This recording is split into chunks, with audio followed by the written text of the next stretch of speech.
Kyle is 7-4 all time against McVay, but McVay won the NFC Championship game, and McVay's been to one more Super Bowl, and he's got the ring that Kyle doesn't.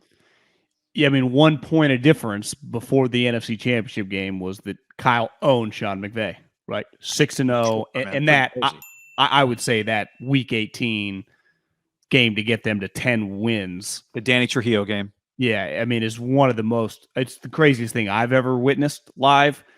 I think that's, would you say, one of the crazier Niner games of all time, regular season? And I've watched a lot of crazy Niner games. It's got to be right up there. But when you lose in the NFC Championship game and you have a lead in the second half, and then the guy you lose to ends up going to the Super Bowl and winning it, it almost feels like those last 6 games, even though they were not, especially last season, like you said, they had to win really both those 2 games. I mean, shit, those were their only 2 wins in the division. I mean, they got swept by Arizona. They got swept by Seattle. If it wasn't those 2 wins, Niners were fucking sitting at home. And obviously in 2019, like, those games were very, very big. And that helped lead, I guess not in a positive way, for everyone hating Jared Goff in the Rams, which actually is a negative because they ended up with a better quarterback. But, like, Kyle would trade all 6 of those wins for that win in the NFC Championship game, right? And because the Niners, like the Rams, would have been favored in that game against the Bengals. Now, I do wonder, the Bengals might have been a tougher matchup. Just, I understand the Niners' defensive line's pretty good, but they couldn't. And Higgins might have been problems for. That's a whole nother conversation. You would. Yeah, I mean, that was a pretty devastating blow for old Kyle, losing that game. Niners pass rush would have got to the quarterback, though. Rams did. Yeah. So the curse is broken. That's what you're saying. You win the one game, and the fact that Kyle won 6 in a row against McVay doesn't matter anymore. I mean, he just faced Kyle. I think Barrows asked him today, did playing the Broncos, was it like playing the Rams? And Kyle basically said, yes, it's exactly like playing the Rams. So if there's any saving grace from playing the Broncos, you just played that defense. You playing basically the same defense again. Obviously different players. This one has Aaron Donald, but is that a good thing? Well, I mean, whose defense is more talented, Denver's or the Rams? I would say Denver's top to bottom. Yeah, I mean, they just I think the Rams defense just is pretty good. I mean, they allowed 12 points, obviously last week, to the Cardinals, who you can say are just having a weird year. 2 weeks ago, they were kicking their ass, the Falcons, 31-10. And then they got a punt block for a touchdown, and Cooper Kupp fumbled. So I can't put it all on the defense. And they got back basically 15 points in the blink of an eye. But for the majority of that game, the Rams defense was pretty damn good against the Falcons, who actually might be a little feisty this year. I think Mariota's kind of, I wouldn't say resurrecting his career, but like putting respectability behind his career, that maybe he's like the new kind of bridge guy. He's better than I thought. I mean, I thought they were going to be an abomination and just, terrible. And they're actually a little more competitive. But yeah, I mean, I would say Denver's defense a little bit better, but ultimately, until the Niners prove that they can just score points, they've had 2 of their 3 games where it's been a struggle to just move the football, which is a problem. And I mean, another thing he's getting peppered with today, a huge part of that game, the Week 18 game, for example, is Jimmy. I mean, that first half looked, it is absolute insanity that they weren't down like 35-3. Yeah. I mean, it felt like a 50-point game in the first half. And I think the score was either 17-3 or 20-3. So it was 17-3. It was so much closer than it felt. And then they came out, and the run game, which, as well documented, Mike McDaniel, who's kind of been interwoven in this story lately, and they just ran the ball so effectively with Debo, with Elijah Mitchell, and then they scored, and they hit a double pass because the run game was working so effectively, and that's how they got back in the game.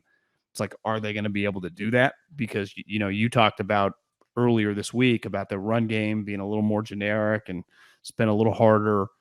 I don't know. This is going to be a good test because historically you've been able to run it against the Rams a little bit. And the other curveball here is, It happened in that game, and it definitely happened early in the season on the Monday night game with Stafford specifically, because Goff used to be a sitting duck, right? He couldn't move. Their offensive line was pretty average. The Niners would just eat him alive. And that was a huge reason for like 4 of the wins. It just felt like Goff was just getting overwhelmed, right, in 19 and 20. In 21, Stafford's clearly way better and much more potent, but he'll throw the ball to you.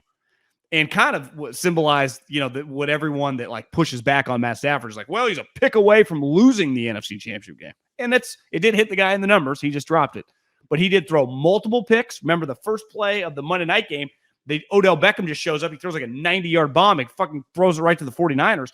Then he has the crazy play that the dude tips and ends up in Jimmy Ward's breadbasket, and he runs it the other way.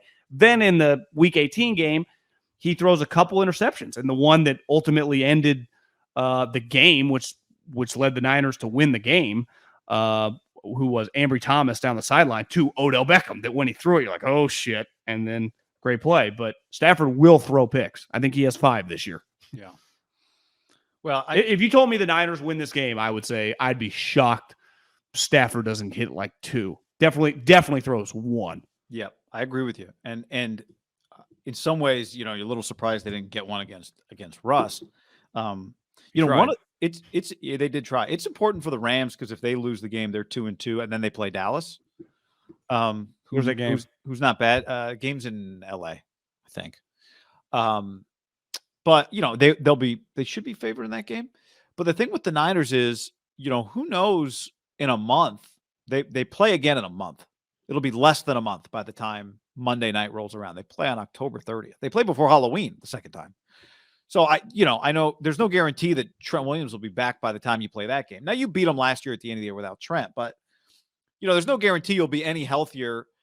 Eric Armstead, will he be back by then? Maybe, but they didn't play him in the game. He did his workout, and Kyle Shanahan said on Thursday that his plantar fasciitis, which, you, me, Bill Belichick, we're not looking at the MRIs, but that's not a thing that just goes away. Kyle says it's no better today than it was when they worked him out before the game on Sunday. So there's just no guarantee that you're healthier. And the other thing is, the Rams are coming off a bye the next time you play them. I know it's a Niner home game, but the Rams only play 2 games before the next Niner game. They play the Niners, they play the Cowboys, they play the Panthers. So the Cowboys game might be on the road.